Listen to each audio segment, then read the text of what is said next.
Poznáte kus tejto krásnej zeme? Je to Pavlovských staja na Hrušove, domov Patricie, Tina, ich detí a zároveň sídlo školy permakultúry. Jeden z ukážkových permakultúrnych projektov, ktoré môžete počas sezóny navštíviť v rámci komentovanej prehliadky. Tento rok v lete sa tu uskutočnila permaparty, tak ako každý rok, no tentokrát to bolo predsa len iné. Rozhodli sme sa ju spraviť vo veľkom štýle. Prečo? Oslavovali sme totiž 30. výročie prvého kurzu permakultúrneho dizajnu. 30 rokov je dlhá doba a musím povedať, že mám veľkú radosť, pretože za ten čas sa na Slovensku vyškolilo viac ako 500 permakultúrnych dizajnerov, čo mi zdvíha nádej v krajšie zajtrajšky. Na permaparty sa nás v lete zišlo dokopy okolo 100 ľudí. Stretnutie bolo plné hojnosti, zdieľania, dojatia a veľkej radosti zo stretnutia srdcu blízkych. Program sme mali bohatý. Ja za kamerou som mala čo robiť. Behala som po pozemku hore-dole, aby som všetko stihla.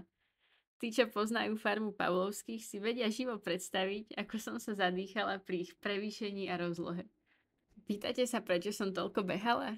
Pretože takmer na každej terase pozemku sa niečo dialo. Niečo, čo stálo za zachytenie, niečo, čo som vám chcela zväčšniť objektívom.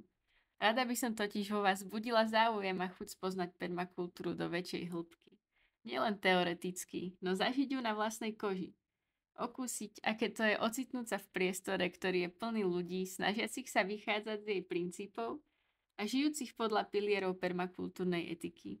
Osobne musím povedať, že takéto stretnutia sú pre mňa jedny z najkrajších. Sú akýmsi pohľadením na duši a človek na ne len tak ľahko nezabudne. Zaujíma vás, čo všetko sa na permaparty udialo? Z Austrálie pricestoval Steve Hart s prednáškou o globálnej synergii. Od Marcela Antala sme sa dozvedeli viac o 20 rokoch fungovania alternatívy. Spolu s Jozefom Fekiačom sme sa mohli ponoriť do Kupacieho jazera a zároveň hlbšie do témy primeraných technológií vo vode. Okrem toho ponoriť svoje prsty do hliny a prakticky sa venovať kompozičným princípom a neskôr spoločne tvoriť v rámci keramických dielní. Na workshopoch sa napríklad naučiť, ako si nabrúsiť nože, vyrobiť si balzam na pery či dozvedieť sa viac o trvalkách na farme od Miriam Hušťavovej. Patrik Bálint nám povedal viac o tom, ako spomaliť v živote, keď všetko okolo nás kričí som priorita, a s Luciou Paškovou sme sa rozprávali o filantropii a neziskovom sektore. Program pre deti bol tento rok tiež veľmi výživný. Od malovania cez akrobáciu, tvorbu z prírodnín až po edukačný workshop zameraný na kompostovanie a mnohé ďalšie. Do viacerých aktivít sa zapojili aj rodičia, čo zväčša sprevádzalo mnoho smiechu. Popri tom všetkom sme mali veľa času na rozhovory, zdieľanie a zabávanie sa. Spoločne sme naplnili časovú kapsulu, záver dňa sme strávili pri ohni a vypočuli si krásny spev kapely Neha.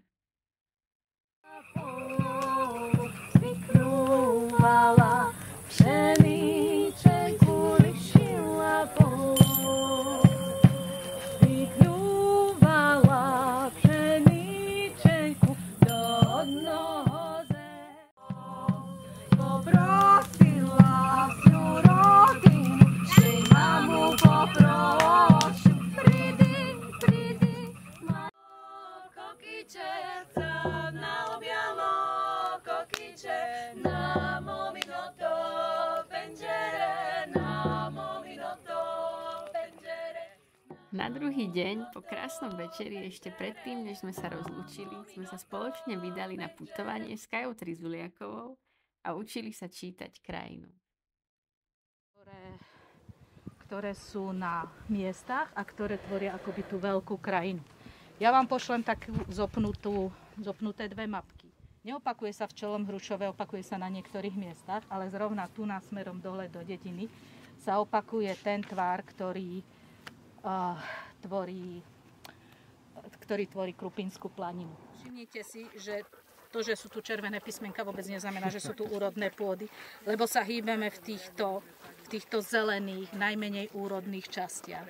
Hej, tuto už musíte mať dôvod osídliť. Buď chcete mať pokoj od pánstva, alebo vám nič iné neostane.